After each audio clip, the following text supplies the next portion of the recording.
नमस्कार, जम्मू कश्मीर की खास बुलेटिन देख रहे हैं आप और मैं हूं चेतना शर्मा आपके साथ। चलिए खबरों का सिलसिला शुरू करते हैं। सबसे पहले जहां बात करें द रेजिस्टेंट फ्रंट आतंकी संगठन की तरफ से जो पत्रकारों को कश्मीर में धमकी दी गई थी उस पर अब शिकंजा कसता हुआ नजर आ रहा है। आपको बताएं, श्रीनगर, अनंतनाग और कुलगाम में 10 जगहों पर छापेमारी की जा रही है और ये भी अभी जो है सामने बात आई है कि तुर्की में बैठे आतंकी मुख्तार बाबा ने ही ये हिटलिस्ट जो है तैयार की थी जिसमें पत्रकारों के नाम शामिल किए गए थे और पत्रकारों को जो है धमकी दी गई थी। आपको बता दें कि मंगलवार को आतंकी संगठन द रेजिस्टेंट फ्रंट की ओर से कश्मीर के पत्रकारों की हिटलिस्ट जारी की गई थी। इन्हें अंजाम भुगतने की भी चेतावनी दी गई थी। वहीं पर राष्ट्रीय पत्रकारिता दिवस की पूर्व संध्या पर भेजी गई चेतावनी को मीडिया संगठनों ने प्रेस पर हमला और इसे काला दिवस बताया था। वहीं सोशल मीडिया पर पत्रकारों के नाम के आगे ये भी बताया गया कि उन्हें धमकी क्यों दी गई है, यानी कि वो कारण जो है वो भी बताया गया था। जो ये लिस्ट जो है ये तैयार की गई थी इन आतंकियों की तरफ से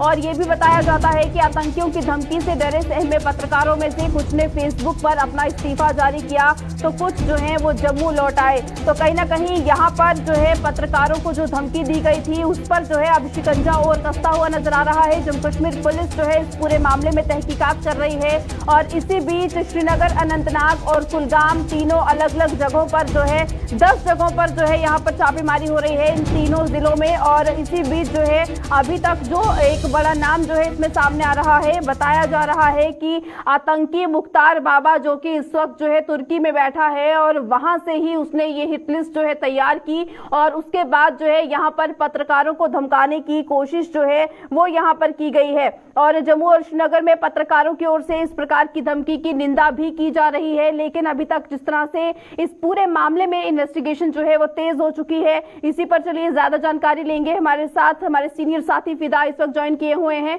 फिदा, हमें बताइएगा कि जिस तरह से पत्रकारों को जो धमकी दी गई, कहीं ना कहीं पत्रकारिता पर यह निशाना बताया गया और उसके बाद इन्वेस्टिगेशन चल रही है। 10 जगहों पर आज भी छापेमारी हुई, क्या कुछ खुलासे हुए हैं, क्या किसी की गिरफ्तारी हुई है, क्या कोई बड़े नाम इसमें जो है सामने आए हैं?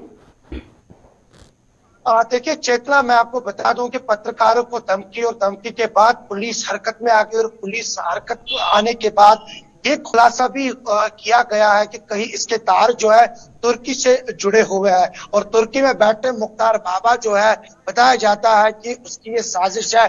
जो यहाँ पे कभी काम करते थे अब वो तुर्की में है और तुर्की में कहीं ना कहीं पे उसने ये सारी साजिश जो है वो रचाई है।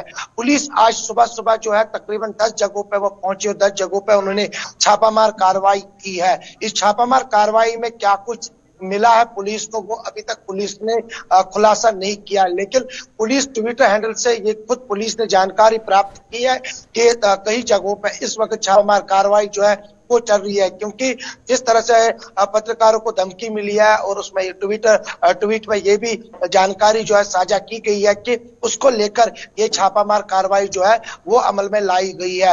हालांकि क्या किसी की गिरफ्तारी हुई है अभी तक वो खुलासा भी नहीं हुआ है। क्या कोई मोबाइल फोन, कोई लैपटॉप, कोई डॉक्यूमेंट ऐसे कि जो पुलिस ने बरामद किया है, लेकिन अभी तक जो है पुलिस ने वो जानकारी साझा नहीं किया है। लेकिन पुलिस जो है कहीं ना कहीं जो इसके तार जो है जो तुर्की में बताए जाते हैं, क्या वो तार कहीं कश्मीर में तो नहीं है, और उसको देखते हुए पुलिस जो है वो हरकत में आ गई। और पुलिस का यही मानना है कि जो इसमें लोग हैं के नाम साझा करेगी पुलिस, लेकिन अभी पुलिस जो है वो छापामार कार्रवाई में ही है। लेकिन शाम देर गए तक कोई ना कोई खुलासा जो है पुलिस की तरफ से होने की उम्मीद है कि क्या कोई चीज तो नहीं मिली है, लेकिन अभी तक उसका और इंतजार करना पड़ेगा। चेतना जी बिल्कुल फिदा, लेकिन कुछ दिन पहले इसी मामले से जुड़े जो है टीआरएफ से जुड़े हुए 12 लोगों को जो है गिरफ्तार किया था पुलिस ने, उन्हें हिरासत में लिया गया था और उनसे भी पूछताछ की गई थी। क्या वहां से कुछ चीजें खुलासा हुआ है, क्या वहां से कुछ ऐसी जानकारी इस मामले से जुड़ी हुई सामने आ पाई है?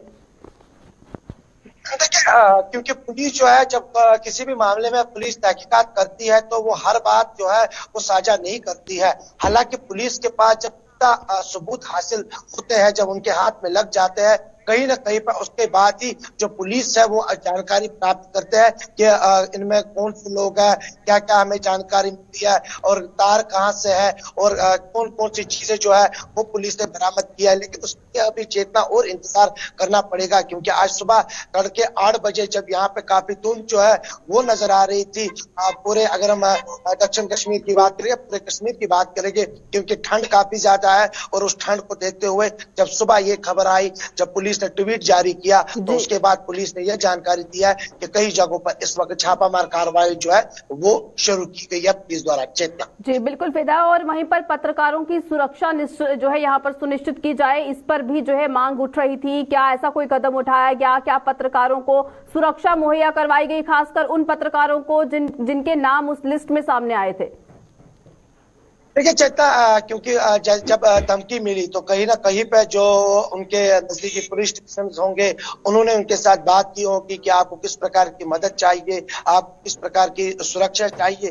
तो ऐसा तो होता ही है, जब किसी को धमकी दी जाती है तो जो पुलिस है वो हर संभव कोशिश करती है कि इसकी सुरक्षा देने के लिए। और साथ ही साथ मैं आपको चेतना यहाँ पे ये जरूरी बता देना चाहूंगा कि जहाँ पे पत्रकार यहाँ पे काम करते हैं, और अगर पत्रकारिता की बात करेंगे, जैसे कि आप भी जानते हैं क्योंकि आप भी जम्मू कश्मीर के संभाग से ही ताल्लुक रखती है, तो यहाँ पर पत्रकारिता जो है वो की जाती है। लेकिन पत्रकार जो है अब जब उनके नाम जो है इस लिस्ट में आए हैं तो कहीं ना कहीं पे जो पत्रकार है वो यही कहते हैं कि आखिर हमने हमारा कसूर क्या है, हम तो काम कर रहे हैं, हम तो लोगों की समस्याएं जो है वो सरकार तक पहुंचाते हैं, और जहाँ कहीं सरकार अच्छा काम करती है उसको भी हम सुर्खियों में डालते हैं, उसको भी हम आम जनता के सामने रखते हैं। चेतना बिल्कुल, चलिए फिदा, बहुत शुक्रिया ज्यादा जानकारी के लिए। तो जिस तरह से पत्रकारों को जो है यहाँ पर धमकी दी गई थी और उसके बाद से ही पत्रकार जो है कहीं ना कहीं इस बात की निंदा भी करते हुए नजर आए थे कि क्यों जो है उनको यहाँ पर सही तरीके से सुरक्षा जो है वो मुहैया नहीं करवाई जा सकती, और क्योंकि एक डर का माहौल जो है उनमें भी बना था, उनके परिवारों में भी बना हुआ था। लेकिन एडिटर्स गिल्ड ऑफ इंडिया ने भी जम्मू कश्मीर में पत्रकारों को मिली आतंकी धमकी की निंदा की थी, और इसी बीच जो है देश दुनिया से इस चीज की जो है निंदा जो है वो देखने को मिली। सोशल मीडिया पर भी काफी सारे लोग जो है इसकी निंदा करते हुए नजर आए। लेकिन अब जिस तरह से इन्वेस्टिगेशन जो है वो तेज हो चुकी है, लोगों से पूछताछ यहाँ पर हो रही है। आज भी जो है कश्मीर में 10 जगहों पे जो है छापेमारी की गई है। क्या कुछ जानकारी जो है इस छापेमारी के हवाले से सामने आएगी, ये जरूर देखना होगा।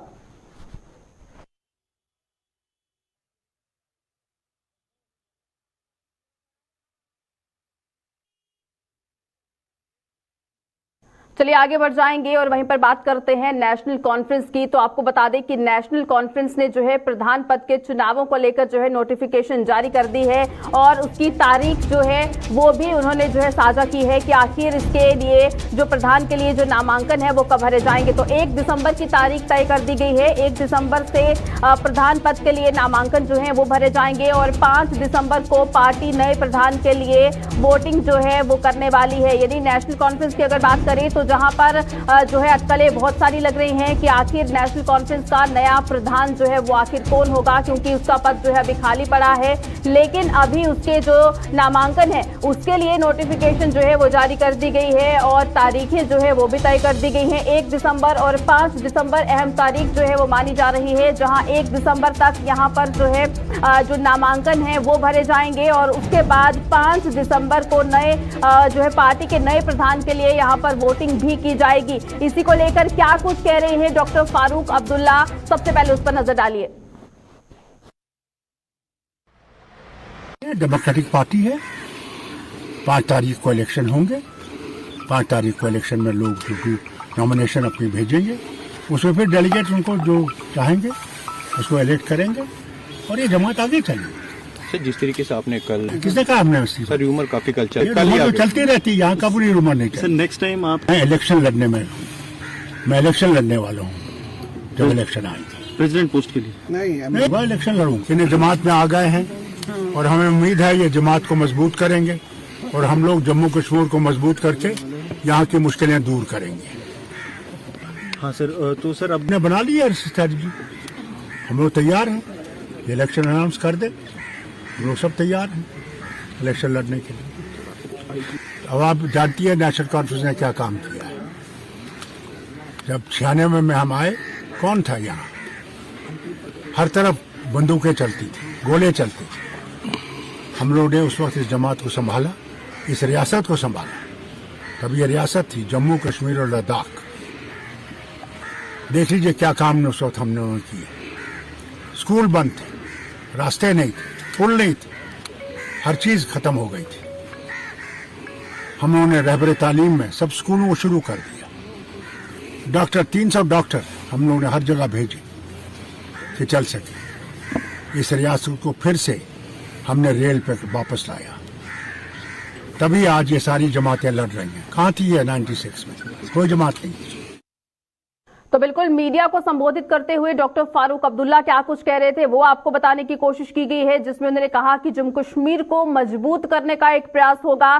स्ट्रैटेजी जो है वो तैयार कर ली गई है चुनावों को लेकर, और ये भी उन्होंने जो है क्लैरिफाई कर दिया कि नामांकन जो है वो अब भरना शुरू हो जाएंगे, 1 दिसंबर तक ये भरे जाएंगे और उसके बाद वोटिंग की जाएगी। इसी पर चलिए ज्यादा जानकारी लेंगे।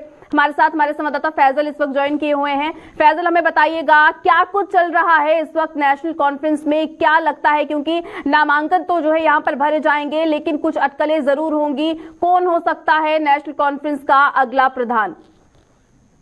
देखिए चेतना, जैसा फारूक साहब कह रहे हैं कि इलेक्शन होने वाले हैं और उसके लिए पहले ही काफी ज्यादा मीटिंग्स नेशनल कॉन्फ्रेंस ने की, और जो कुछ दिनों पहले प्रोविंशियल प्रेसिडेंट के हमरा उनकी मीटिंग हुई तो वहां पे इन्होंने फैसला लिया कि अब वो प्रेसिडेंट नहीं रहेंगे नेशनल कॉन्फ्रेंस के। और उसके बाद ये भी कल कर आए कि अब शायद उमर अब्दुल्ला साहब हो सकते हैं। लेकिन कल ही उनकी तरफ से एक नोटिफिकेशन, इलेक्शन नोटिफिकेशन निकाला गया जिसमें बताया गया 1 दिसंबर को नॉमिनेशन फिल किए जाएंगे और 5 दिसंबर बाज़ाब्ता तौर पर वोट हो सकते हैं। लेकिन अभी भी ये खबरें ही सामने करीबन जो चांसेस है वो उमर अब्दुल्ला साहब भी प्रेसिडेंट बन सकते हैं। अब इसमें मसला ऐसा आ रहा है कि जो पीएचडी है प्रेसिडेंट है, तो अगर वो नेशनल कॉन्फ्रेंस के प्रेसिडेंट नहीं रहते, जैसा कि उन्होंने बताया कि सेहत की वजह से नहीं रहेंगे, लेकिन उसके बाद उनकी सेहत जो है पीएचडी पे बंद पड़ सकता है। जो उनका ये कहना था कि इलेक्शन जो है जो लड़ेगी, लेकिन क्या जो नया प्रेसिडेंट आएगा, उमर अब्दुल्ला साहब आएंगे, तो उसमें क्या वो इस हित में होगा कि पीएचडी एक साल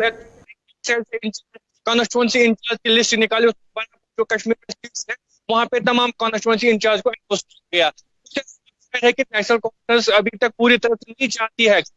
जिस तरह से उमर साहब का मूड है वो नहीं है इस में कि नेशनल कॉन्फ्रेंस के साथ जैसे ही आप प्रेसिडेंट इलेक्शन होने वाले नया बनने वाला के लिए, क्योंकि फारूक अब्दुल्ला साहब चाहते थे कि इलेक्शन लड़ना है, लेकिन जो नया प्रेसिडेंट आएगा चाहे वो उमर अब्दुल्ला साहब यूं ना हो, ये बात देखने वाली बात होगी कि क्या लेकिन कुछ दिन पहले डॉक्टर फारूक अब्दुल्ला का एक बयान सामने आया था जिसमें उन्होंने ये कहा था कि उमर अब्दुल्ला तब तक इलेक्शंस नहीं लड़ेंगे जब तक कि जो है जम्मू कश्मीर को यहाँ पर एक बार फिर स्टेट का दर्जा वापस नहीं दे दिया जाता।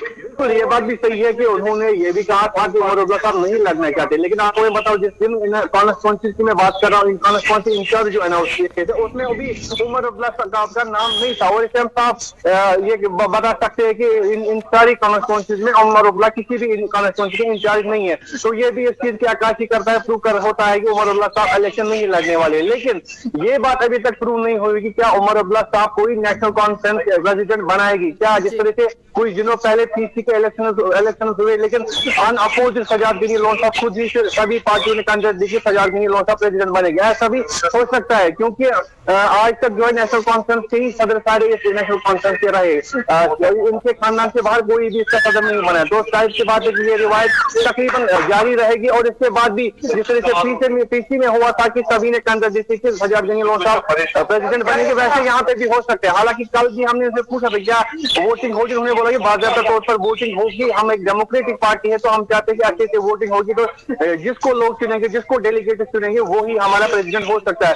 लेकिन जिस तरह से कल से ही बातें आ रही है कि अब पीएचडी का क्या होगा, क्योंकि फारूक अब्दुल्ला साहब, महबूबा मुफ्ती वो चाहते थे कि एक साथ इलेक्शन लड़े। हालांकि कई बार उन्होंने कहा कि हम फैसला ले सकते हैं, इलेक्शन आने तक हम ले सकते हैं, एक साथ लड़ेंगे। लेकिन जैसे ही पहले ये कॉन्स्टिट्यूएंसी इंचार्ज के अनाउंसमेंट हुआ उससे भी हम ये कह सकते कहीं ना कहीं कुछ ना कुछ ठीक अभी भी पीएचडी में नहीं चल रहा है। नेशनल कॉन्फ्रेंस चाहती है कि शायद उमर अब्दुल्ला साहब ये चाहते हैं कि हम अलग इलेक्शन लड़ेंगे, क्योंकि उनका ग्राउंड जो है ताकि वो मजबूत है जम्मू कश्मीर में। जी चलिए फैजल, बहुत शुक्रिया ज्यादा जानकारी के लिए। तो जिस तरह से फारूक अब्दुल्ला की तरफ से ये जरूर कह दिया गया कि इलेक्शन जो है वो जरूर जो है नेशनल कॉन्फ्रेंस यहाँ पर जो है वो लड़ने वाली है और उसके लिए नामांकन का जो प्रोसेस है वो भी अब शुरू हो रहा है और 5 दिसंबर को वोटिंग भी की जाएगी। लेकिन अभी भी बहुत से सवाल हैं जो अभी जो है यहाँ पर क्लियर होना जरूरी है। आने वाले दिनों में क्या कुछ और चीजें जो हैं इसी से जुड़ी हुई देखने को मिलती है, ये जरूर देखने वाली बात होगी।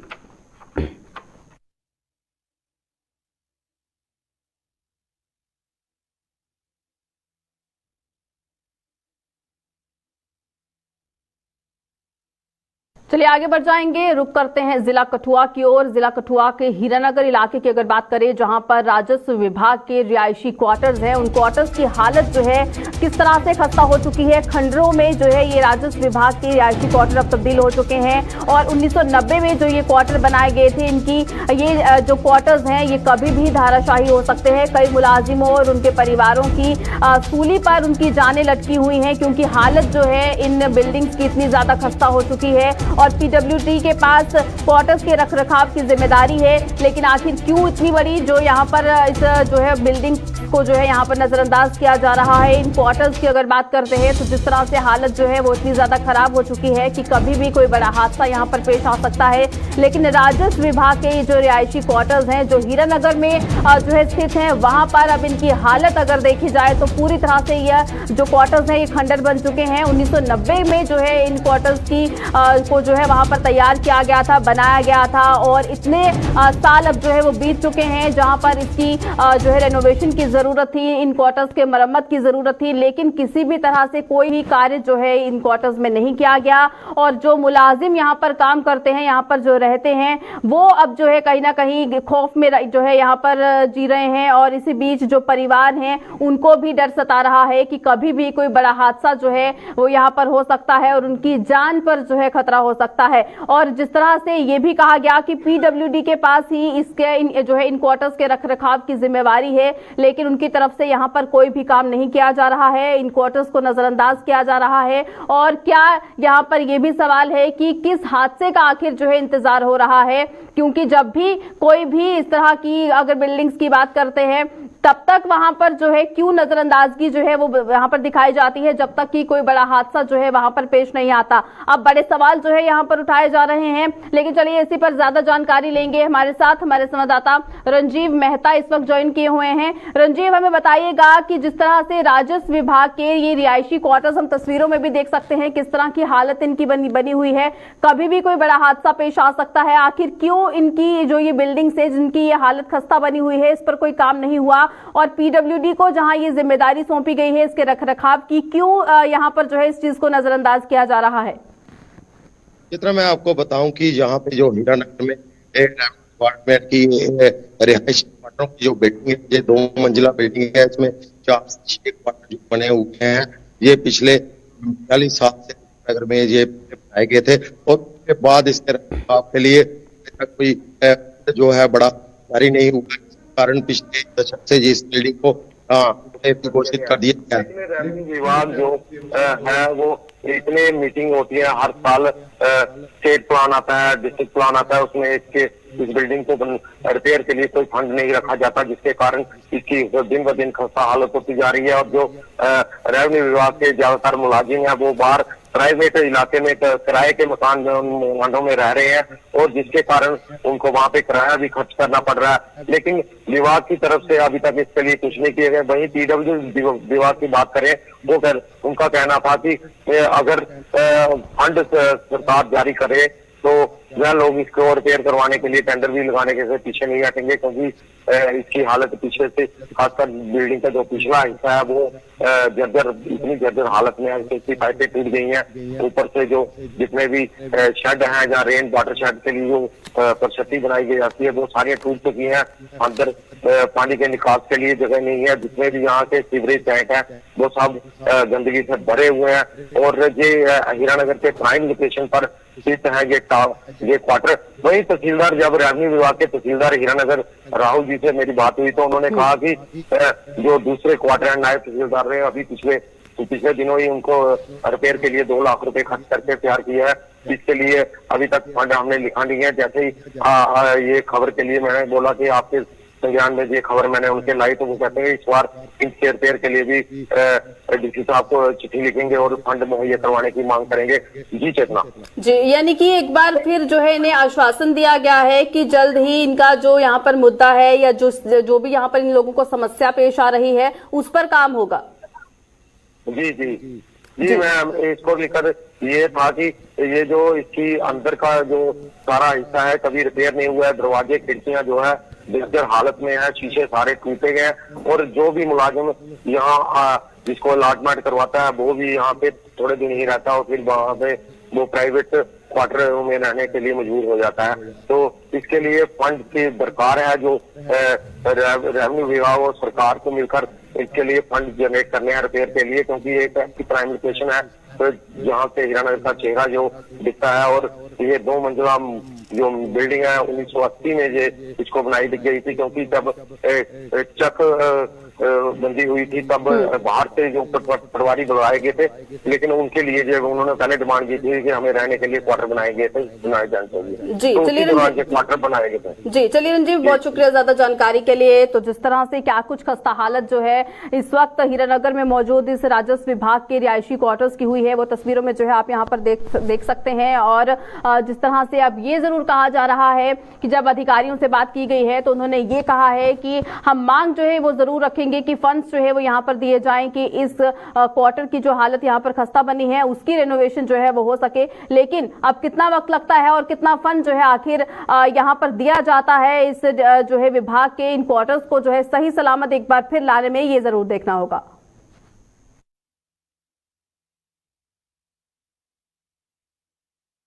वहीं जम्मू कश्मीर में आज मौसम के मिजाज भले ही एक बार फिर बदल गए हैं, लेकिन आसमान पर छाए बादल बरसने की कोई संभावना नहीं है। मौसम विभाग के अनुसार इस केंद्र शासित प्रदेश में दिन भर बादल तो छाए रहेंगे, अलबत्ता कुछ एक जगहों पर 2 से 3 किलोमीटर ही बारिश और ज्यादातर इलाकों में मौसम खुश्क ही रहेगा। मौसम विशेषज्ञ मोहम्मद हुसैन मीर ने ये जानकारी दी और बताया कि कल के बाद 29 नवंबर तक मौसम खुश्क ही रहने वाला है।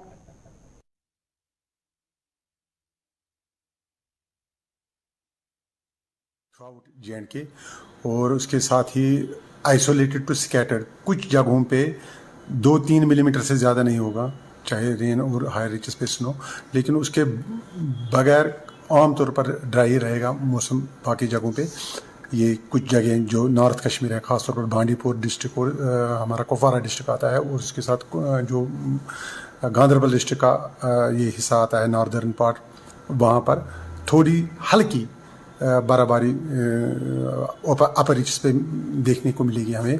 बाकी कल से इंशाल्लाह रहमान 29 तारीख तक कोई सिस्टम नहीं है, मौसम 100% ड्राई होगा और क्लाउडलेस होगा।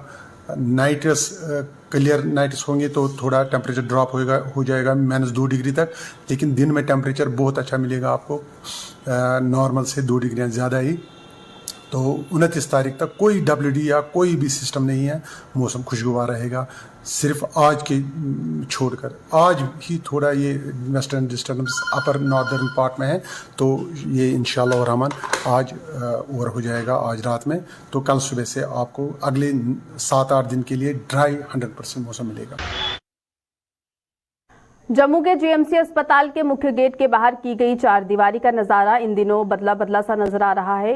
इस 4 दीवारी पर वर्टिकल गार्डन का निर्माण किया जा रहा है और यहां लगाए जा रहे पौधे अपनी छटा बिखेरने लगे हैं। स्मार्ट सिटी परियोजना के तहत ऐसे ही वर्टिकल गार्डन जम्मू के बीचों बीच बने फ्लाईओवर के नीचे भी बनाए गए हैं और अब जीएमसी अस्पताल के बाहर इसका निर्माण यहां आने वाले मरीजों और उनके तीमारदारों की आंखों को काफी हद तक सुकून देगा।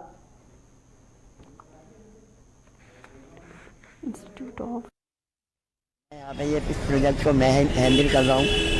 ये वर्टिकल गार्डन जो लगाया जा रहा है हमारी कंपनी के अंदर में बस्ती नगर मेडिकल कॉलेज के सामने, सिटी हॉस्पिटल के सामने और एक डोगरा चौक, ये 3 जगह वर्टिकल गार्डन लगाया जा रहा है, जिसके अंतर्गत 9 से 10 हज़ार के अप्रोक्स प्लांट लगाए जाएंगे, जिससे हमारे जम्मू की सुंदरता बढ़ेगी। मरीज जो पेशेंट जो अंदर आते हैं, अंदर आके पेरेंट्स के जो रिलेटिव होते हैं वो इरिटेट हो जाते हैं। अगर आप देखें तो पेशेंट के साथ में जो रिलेटिव होते हैं वो एक बार को इरिटेट ज़्यादा हो जाते हैं पेशेंट को देखकर, लेकिन वो बाहर निकलेंगे, बाहर का माहौल चेंज मिलेगा, उन्हें थोड़ी हरियाली दिखाई देगी तो उनका माइंड भी फ्रेश होगा, वो रिलैक्स भी फील करेंगे। यहाँ पे वो अपना थोड़ा बहुत टाइम भी एक्सपेंड कर सकते हैं और थोड़ा यहाँ पे फ़ोटो वगैरह, जैसे आजकल फ़ोटोग्राफी का ज़्यादा फैशन है, तो फोटोग्राफी करके वो यहाँ पे अपना बहुत अच्छा फील करेंगे। और टाइम से आप देख रहे हैं ये पाइपलाइन दी गई है पानी की, जिसके थ्रू हर एक पोर्ट में पानी पहुँचेगा ऑटोमेटिकली। वहाँ से हम स्टार्ट करेंगे। यहाँ पे हमने ऑफ ऑन का स्विच दिया हुआ है, बटन दिया हुआ है। जैसे हम ऑन करेंगे पानी ऑटोमेटिक स्टार्ट हो जाएगा। इस पर हमारे एम्प्लॉय रहेंगे जो प्रॉपर देख रेख करेंगे प्लांट की। समय समय पर इसमें खाद वगैरह डालेंगे, कटिंग करेंगे, पानी कितना चाहिए वो चीज़ चेक करेंगे, देख रेख करेंगे। जो पेड़ पौधे वगैरह लगा देंगे, नीचे फ्लाईओवर के नीचे भी बने हैं, सबसे मसला है इनकी देख रेख करनी जरूरी है। और इतना खर्चा किया तो देख रेख करनी चाहिए, देख रेख करेंगे तो इसका फायदा होगा। बहुत अच्छा लग रहा है, बहुत खूबसूरत लग रहा है। अभी तो बन ही रहा है ना, जब बनेगा पूरा तो बहुत खूबसूरत लगेगा, अच्छा लगेगा।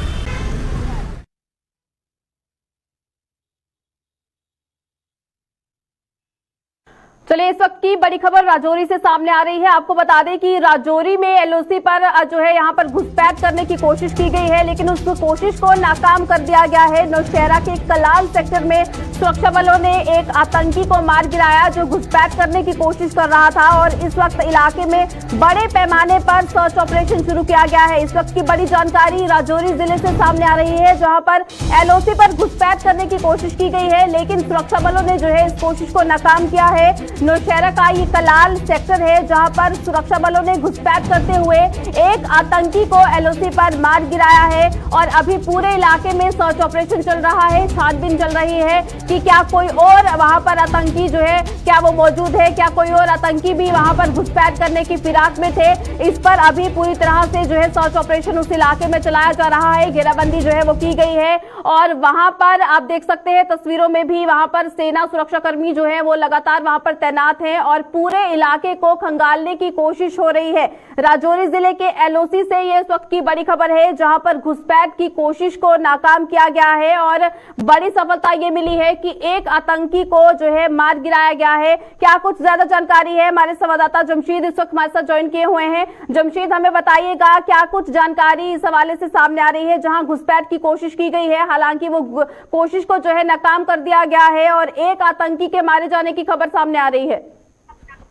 बिल्कुल लाइन ऑफ कंट्रोल के निशाना सेक्टर से देर रात को फिर घुसपैठ की कोशिश की गई है, जिस दौरान कुछ धमाकों की आवाज भी सुनाई देगी। और उसमें सामने आ रही है कि इसमें एक महिला गिराया गया गाड़ी देखी जा रही है। हालांकि थोड़ी देर पहले हमें इसकी तस्दीक करने की कोशिश जरूर की, मगर ये जरूर कहा जा रहा है कि एक गाड़ी नजर आ रही है, गाड़ी अभी उस तरफ है, इस तरफ पड़ी हो, ये अभी क्लियर पा रहा है। मगर ये जरूर है कि आपको कोशिश जरूर की गई है घुसपैठ की, जिस दौरान एक महिला को मार गिराया गया। और फिर बात करें दिन में घुसपैठ कोशिश है, जिसमें इससे पहले पुंछ में मार गिराया गया था, और आज नौशहरा के अंदर इस तरह की कोशिश जिसमें एक मिलिटेंट को मार गिराया गया था।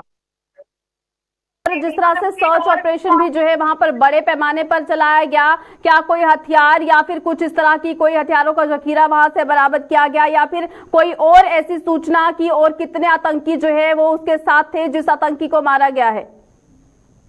मतलब बिल्कुल अभी तक इस तरह की सूचना सामने नहीं आई है, मगर जहां तक सर्च की बात है, सर्च ऑपरेशन लगातार देर रात से ही चलाया जा रहा है। इसमें बल्कि लाइन ऑफ कंट्रोल पर हर दिन इस तरह का मामला जहां सर्च ऑपरेशन लगातार चलाए जाते हैं। थोड़ी देर मैं बता रहा हूँ, थोड़ी देर के बाद क्लियर हो जाएगा कि कितने मिलिटेंट थे और कितने मार गिराए हैं, क्योंकि जो नजर आ रही है उसमें क्या है जा रहा है कि एक डेड बॉडी है जो नजर आ रही है। थोड़ी देर बाद ये पूरी तरह क्लियर हो जाएगा, क्योंकि पूरे इलाके में सर्च ऑपरेशन चला रही है। सर्च ऑपरेशन के क्लियर होगा, उसके बाद साफ होगा कि कितने मिलिटेंट हथियार से काम किया जाता है। जी चलिए जमशीद, बहुत शुक्रिया जानकारी के लिए। तो जिस तरह से नौशहरा के कलाल सेक्टर में सुरक्षा बलों ने एक आतंकी को घुसपैठ के दौरान मार गिराया है, हालांकि अभी भी पूरे इलाके में सर्च ऑपरेशन चलाया जा रहा है, और क्या कुछ जानकारी जो है वो सामने आएगी वो भी आपके साथ जरूर साझा करेंगे। चलिए, बुलेटिन में फिलहाल वक्त हो चला है अलविदा लेने का, दीजिएगा इजाजत, नमस्कार।